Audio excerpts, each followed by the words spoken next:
아버지가 살아 계시느냐, 또 동생이 있느냐 물어봤잖아요. 그래서 이제 동생이 있습니다. 아버지가 있습니다. 근데 요셉이 어떤 제안을 하죠? 너희 중에 한 명 남아. 해가지고 콕 집어서 누구를 남게 했냐면 시므온, 그죠? 둘째 아들이에요. 시므온을 남게 하고 나머지는 다 가서 동생 데리고 와라. 그렇지 않으면 나를 못 볼 것이다. 그러니까 요셉이 시험을 하는 거예요. 그래서 말씀드렸지만 요셉도 변하고 있었지만 형제들도 변하고 있는 모습이 42장에도 나오고 43장에도 나와요.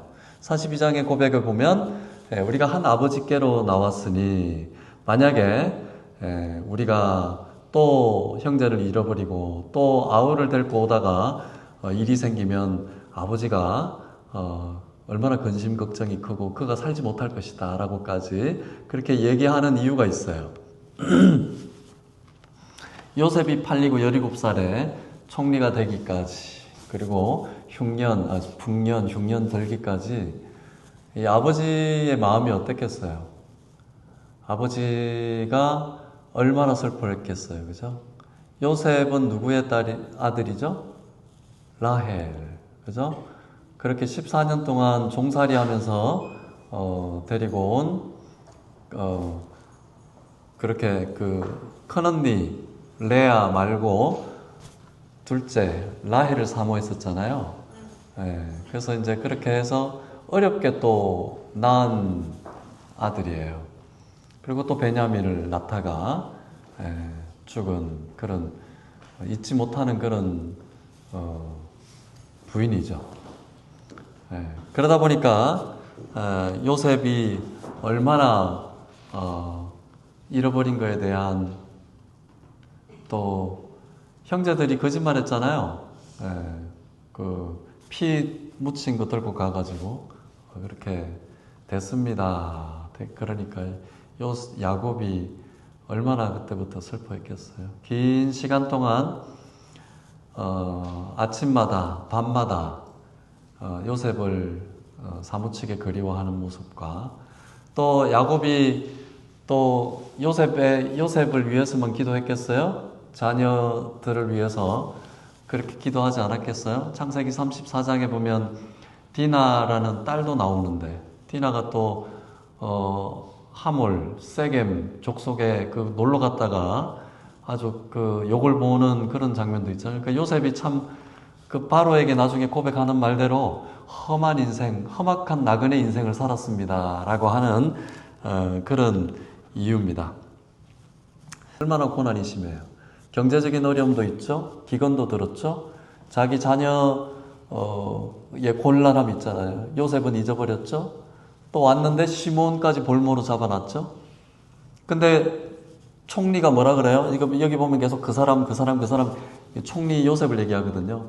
동생 데리고 오지 않으면 이 볼모로 잡아놓은 이 사람은 어떻게 될지 내가 장담 못한다. 그러니까 와가지고 고민을 하는데 야곱은 어떻게 했어요? 못 간다 이놈들아. 그러지 않았겠어요? 지금 벌써 2명이나 그렇게 잊어버렸다라고 얘기를 하는데, 너희들이 지금 가가지고 너희들마저 욕을 보이면 너희들마저 내가 이제 이 세상을 어떻게 살겠냐, 못 간다라고 하고 있는 상황이에요. 그러니까 벌써 3개월 4개월이 지났는데 이 형제들이 옛날처럼 요셉을 팔 때처럼 그렇게 시기 질투하던 그런 상황이 아니에요. 보면 그 형제 시몬을 구해내려고 지금 몸부림치고, 아버지도 지금 그런 곤란한 상황 속에 있는 거예요. 이러지도 못하고 저러지도 못하고 있는 이런 상황으로 우리 성경을 읽는 성경의 독자들, 그리스도인들은 이걸 어떻게 이해를 해야 돼요? 이 사건은 누가 일으키고 있는 것이다? 누구예요? 하나님께서 이 사건을 일으키시고, 이 사건을 통해서 하나님께서 요셉을 결국은 만나게 할 수밖에 없는 지경으로까지 몰고 간다 이 말입니다. 우리가 어떤 일을 할 때, 어떤 기도를 할 때 결국은 그 일을 하게끔 하는 일들이 있어요. 하나님께서. 그렇잖아요. 저는 유학을 온 사람이에요. 공직생활 하다가. 그런데 와가지고 하나님께서 일을 그렇게 하시더라고요. 장학금 다 떼고, 또 교수까지 다 없애고, 또 한국으로 돌아갈 최후의 보루였던 나를 그렇게 사랑했던 지도교수까지 돌아가셨어요. 물론 생명은 하나님께 있기 때문에 나 때문에 그렇게 돌아가셨다라고 생각하시면 안 돼요. 그런데 그렇게 모든 환경을 다 닫으니까 제가 괴로워서 번민으로 인해서 살 수가 없겠더라고요. 저는 그때만 해도 미국의 명절 때, 땡스기빙 때나 크리스마스 때 도서관에 그렇게 사람이 없는 건 좀 처음 알았어요. 너무 괴로워서 제가 도서관에 그렇게 혼자 눈물 흘리고 울고 있는데 아무도 없는 거예요. 왜 이럴까 그랬더니 그날은 땡스기빙 주간이라 미국 학생들이 와서 공부를 안 하는 거예요. 저 혼자 있었어요. 크리스마스 기간에도 문 닫는 그 시간 빼고는 저 혼자가 결국은 저를 하나님 앞으로 신학 공부하게끔 만들게 그렇게 인도하시는 것을 저는 느꼈습니다. 그 사건을 저는 싫다고 해도 하나님께서 결국은 종국에는 그렇게 일을 역사하시더라고요. 우리 그리스도인들이 사건을 통해서 사건을 원망하고 환경을 통해서 환경을 원망하는 것이 아니라 한 단계 더 깊게 들어가게 되면요, 그 일을 통해서 하나님께서 역사하고 계신다라는 것, 무대의 뒤에 서 계신 분은 바로 하나님이라는 것을 믿으시기 바랍니다. 창세기 41장, 42장, 43장 다 요셉이 총리를 세우고 총리를 통해서 하나님께서 일하시는 모습, 결국은 기근이라는 사건을 통해서 이 가족들을 제외하게끔 하는 일, 하나님께서 야곱의 가족들만 편애하시냐? 그게 아니에요.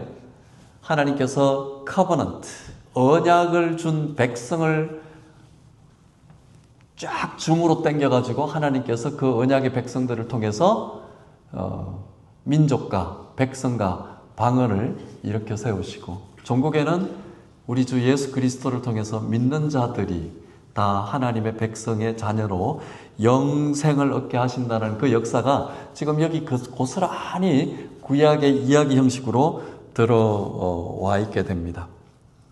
또 이 땅의 모든 아버지들의 심정이 그럴 것 같아요. 가면 그곳이 사진가 아는데, 야 이놈들아 죽게 생겼으니까 니네 가서 양식 갖고 와라, 그럴 아버지가 어디 있겠어요, 그죠? 야곱은 그러니까 지금 이러지도 못하고 저러지도 못하는 상황인 거예요. 다시 요셉에게 가야 되는 상황을 어떻게 역사하시냐 하면요, 누구의 입을 통해서 역사하냐면요, 바로 그 유명한 유다를 통해서 역사합니다. 3절, 5절, 8절 읽어보시면 유다가 얘기를 하는 거예요. 유다가 결정적으로 보시면 4절 한번 볼까요? 4절 한번 읽어보실까요? 시작. 그래서 우리 아우를 우리가 내려가서 아버지를 위하여 양식을 사리는. 5절 시작. 아버지께서 만일 우리는 내려가지 아니하리니 그 사람이 우리에게 말하기를 너희의 아우가 너희와 함께 오지 아니하면 너희가 내 얼굴을 보지 못하리라. 아멘. 지금 기근 상황이에요. 어차피 다 굶어 죽게 돼 있어요. 야곱은 자식의 문제로 인해서 결코 보낼 수가 없는 입장이에요. 그런데 아버지는 다 아픈 손가락인 거예요. 시몬도 데리고 와야 되는 상황이에요. 그런데 막내를 데리고 오라 그러니까 막내는 또 누구예요? 라헬의 막내 아들이잖아요. 요셉의 핏줄인데 베냐민까지 어떻게 상황이 되면 이거는 이제 이 노인네가 살 수가 없는 거예요. 근데 이때 나선 사람이 누구냐면 유다예요. 유다가 내가 아버지 가서 내가 데리고 오겠습니다라고 고백을 하는 거예요. 아버지가 보내지 않으면 내가 가지 않겠습니다. 그러니까 유다가 대단한 고백인 거예요. 아버지 허락 없이는 내가 가진 않겠지만 그러나 아버지 가야 됩니다 라고 이 유다가 고백하는 내용이에요. 이 땅의 모든 아버지들은 그런 마음이 있을 거예요. 어제 우리 이현민 안수 집사님 이제 아버지 이제 환송 예배를 드렸지만 제가 우리 이춘상 성도님의 그 모습을 고스란히 기억을 해요. 손주를 보고 꼭 껴안고 있거나 우리 장남이나 우리 며느리를 보고 그 사랑스러운 눈이 이렇게 있어요. 보지 못했던 그 마음이 그대로 이렇게 아버지들의 모습에 보면 전형적인 한국의 아버지의 모습들이에요. 말은 잘 안 하지만 웨스턴 컬처는 I love you 입에 달고 살지만 한국 아버지들은 잘 안 그러잖아요. 100년에 한 번 할까 말까요. 근데 우리 이현민 안수 집사님이 아버지가 누워 계실 때 임종 직전에 아버지 사랑합니다라고 얘기를 했다고 하더라고요. 그러니까 우리 아버지들은 속으로는 얼마나 이 자녀에 대한 사랑이 있었겠어요. 그 마음을 이해하고 유다가 아버지 이제 보내주십시오 라고 얘기를 합니다. 9절 한번 읽어볼까요? 9절 시작. 담보가 되오리니 아버지께서 내 손에서 그를 찾으소서. 내가 만일 그를 아버지 두지 아니하면 내가 영원히 아버지 저를 믿고 보내주십시오 라고 얘기를 하는 겁니다. 나를 담보 삼으세요. 그러니까. 이때는 이미 다 자식들도 결혼했다고 보고 있어요. 다 총각들로 있는 게 아니에요. 다 이미 유다 사건도 아시잖아요. 유다 사건 유명한 사건이 뭐예요?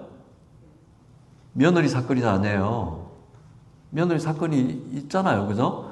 예, 다 가정에 있는 이런 형제들이에요. 베냐민은 아직 총각일 테고.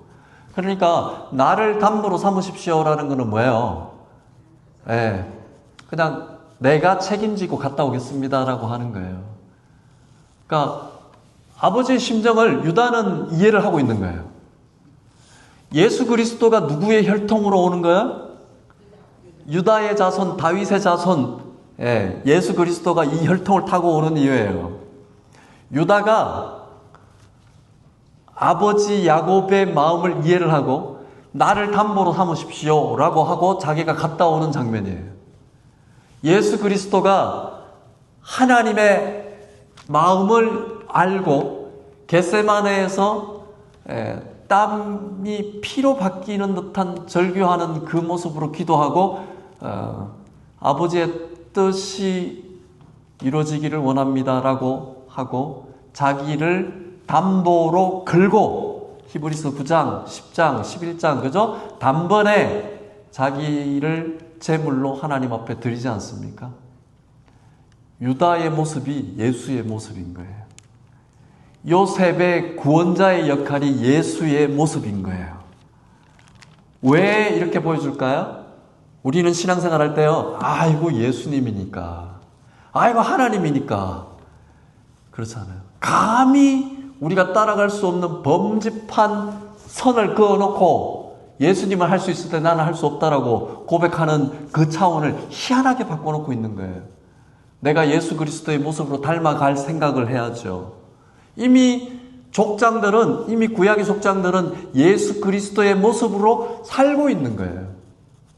야곱은 단 한 명의 자식이라도 구하기 위해서 보내고 싶은데 내가 니네들을 보내고 싶은 마음이 없는 거예요. 그런데 유다가 나를 담보로 삼고 내가 책임지고 갔다 오겠습니다라고 얘기를 하는 거예요. 그 시기 질투하고 꿈꾸는 자가 오는도다 그러고 우물 속에 빠뜨리고 상인한테 팔던 그 형제들의 모습 다 아버지는 같은데 누가 달라요? 복잡한 가정이에요. 이 가정이. 아버지는 한 아버지인데 엄마들이 전부 다 달라요. 엄마가 벌써 4명이에요. 4명. 그죠? 그런데 그러한 복잡한 이 가정의 이 사건을 통해서 형제들이 한 마음이 되고 있는 겁니다. 서로 내가 희생하게 하고야 말겠다는 마음인 거예요. 베냐민도 그 어린 막내 정도면요. 아유 아버지 나 안 갈랍니다 라고 할 수 있잖아요. 그런데 그 베냐민 앞에서 얘기하고 있는 거예요. 내가 얘가 가고 나면 내가 못 산다. 그럼에도 유다가 내가 잘 데리고 갔다가 반드시 오겠다라고 내 목숨을 걸겠습니다라고 얘기해요. 이복 동생 아니에요? 얘가 죽든지 살든지 아니에요? 그런데 유다의 고백은 그렇지 않다라는 것을 보여주고 있습니다. 우리 교회가 저는 이게 지금 돌아가는 상황이요. 저는 위기라고 생각해요.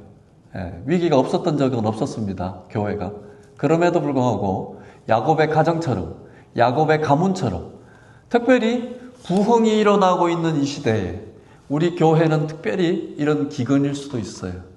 저는 이 사건이 우연한 것이 아니라고 저는 믿고 이 사건을 통해서 우리 성도님들이 하나가 돼야 된다고 믿습니다. 그게 위기예요. 위기는 위기와 위급함과 기회가 합쳐져 있는 한문이에요.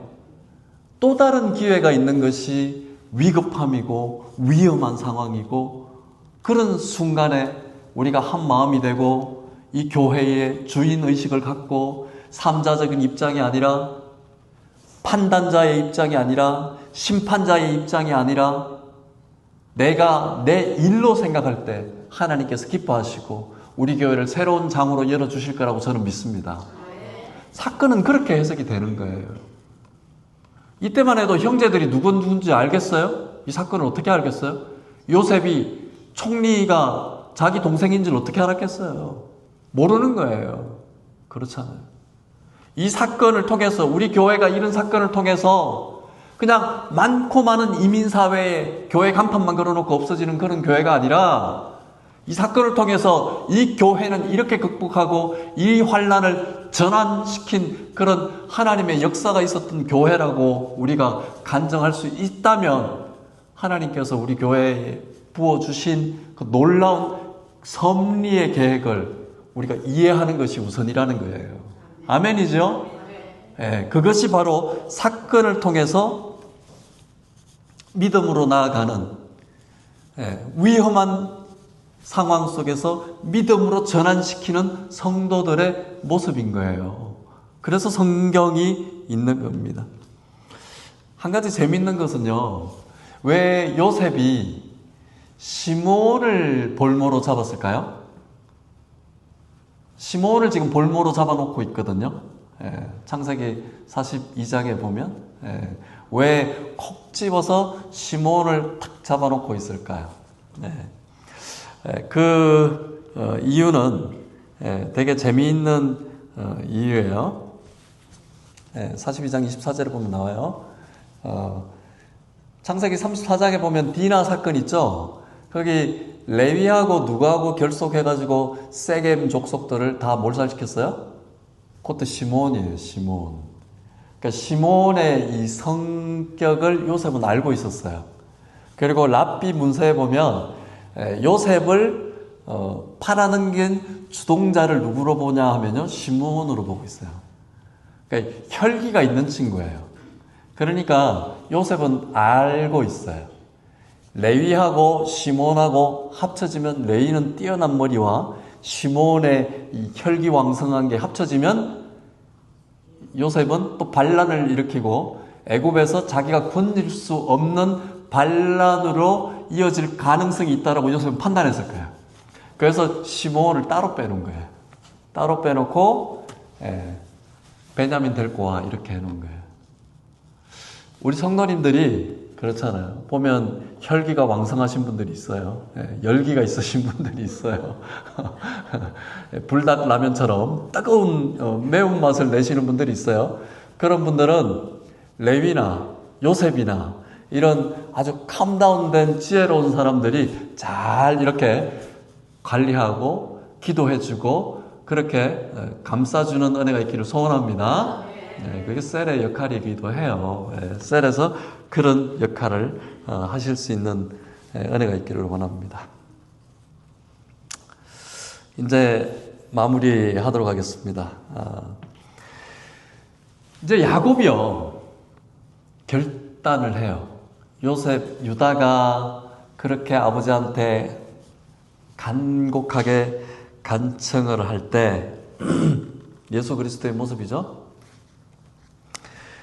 야곱이 얘기를 합니다. 야곱이 자 13절 한번 읽어볼까요? 43장 13절 시작. 내가 자식을 잃게 되면 이리로다. 어디서 읽어본 것 같아요? 에스더 읽어본 것 같죠? 에스더. 죽으면 죽으리라. 똑같은 구절이에요. 예. 내 자식을 잃게 되면 잃으리라. 결단을 하는 겁니다. 야곱은 이런 결단이 있었어요. 예. 우리 신앙생활 할 때 이런 결단이 없으면 하나님 앞에 영광이 안 됩니다. 갈 수가 없어요. 우리 힘으로는 어려워요. 결단해야 돼요. 내가 변화되고 싶죠? 변화 안 되고 싶은 사람이 어디 있어요, 그죠? 예. 하나님한테 복된 인생으로 살고 싶지 않은 사람이 어디 있겠어요? 그런데요, 죽으면 죽으리라 라는 결단이 먼저 있어야 돼요. 결단과 의지가 동반이 돼야 됩니다. 왜 내가 지난해하고 올해하고 똑같은 줄 아세요? 이런 결단이 없기 때문에 그렇습니다. 모멘텀이 없는 거예요.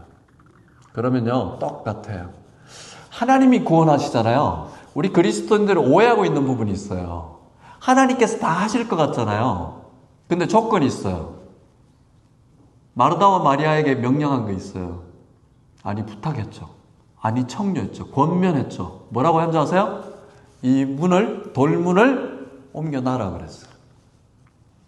야곱은요, 결단했어요. 예. 야곱 아버지가 자식들을 사지로 보내는데, 그래, 가려면 가라가 아니에요. 잃으면 잃을 것이다. 아버지 그 말 하면서 울지 않았겠어요? 그 말 하면서 그 베냐민을 끌어안고 울지 않았겠어요? 그러면서 이 형제들을 하나씩 안수해 줬을 거라고 충분히 저는 짐작이 갑니다. 우리 아버지들은 그랬던 분이거든요. 예. 죽음과 같은 결단이 있었던 거예요, 야곱은. 예. 유다의 나를 잠보로 삼으십시오. 목숨 건 여정을 고백했던 사건이 있었기 때문에 베냐민을 데리고 갈 수 있었고요. 요셉을 만날 수 있게 되는 겁니다. 요셉이 누구예요? 예수님의 예표 아니에요? 우리가 예수님 우리가 다 만나주지만 예수님을 진짜로 만나기 위해서는요, 내가 결단이 있어야 되고요, 의지가 있어야 돼요. 우리 KBC 교회가 많고 많은 이민사회 교회, 많고 많은 휴스턴의 교회보다요, 하나님의 언약을 성취할 수 있는 교회가 되려면요, 우리 성도님들 결단하시는 은혜가 있기를 소원합니다. 의지를 발현하는 은혜가 있기를 소원합니다. 내가 손해보지 않고서는 절대 이루어질 수 없는 거예요. 내가 손해보지 않고서는. 터닝 포인트가 되려면요, 반드시 하나님 앞에 결단하는 은혜가 있기를 소원합니다. 요한복음 3장 16절, 하나님이 세상을 이처럼 사랑하사 독생자를 주셨으니, 세상을 이처럼 사랑했대요. 시므온을 사랑했어요. 시므온을. 그러니까 나머지 아들을 전부 다 보내는 거예요. 그래서 스필버거 감독의 라이언 일병 구하기가요, 실화이기도 하지만 스필버거가 누군지 아세요? 히브리인이에요. 유대인이에요. 유대인. 성경적인 모티브를 따온 거예요. 네. 한 명 구하기 위해서 한 개 대대를 보내잖아요. 소대를 보내잖아요. 그렇죠? 로마서 8장 32절을 보니까 자기 아들을 아끼지 아니하시고 모든 사람을 위하여 내어주신 이가 바로 하나님, 그분 아버지의 마음이라는 겁니다. 아버지의 마음이 있는 곳이 어디입니까? 우리 교회가 기도하고 있는 곳이잖아요. 우리 아버지의 마음이 있는 곳이 어디예요? 아버지가 이렇게 우리가 기도하고 있는 거 모르실 것 같아요. 우리가 사역을 펼치고 싶어도 제한적인 리밋이 얼마나 많은 줄 아세요? 잘 모르시겠으면 목사의 마음도 못 이해하시는 거예요. 우리 성도님들은. 하나님의 마음은 둘째치고 목사의 마음도 잘 이해 못하는 거예요. 교회를 진정으로 사랑하시는 권사님이나 우리 안수 집사님의 마음도 잘 이해 못하시는 거예요. 셀 리더들의 마음도 이해 못하시는 거예요. 안타까운 심정이 있어야 돼요. 결단해야 됩니다. 의지해야 됩니다.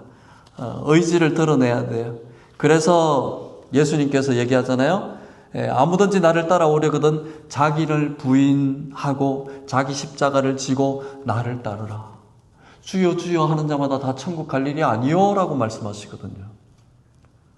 그렇잖아요. 옛날에는 하나님이 급했어요.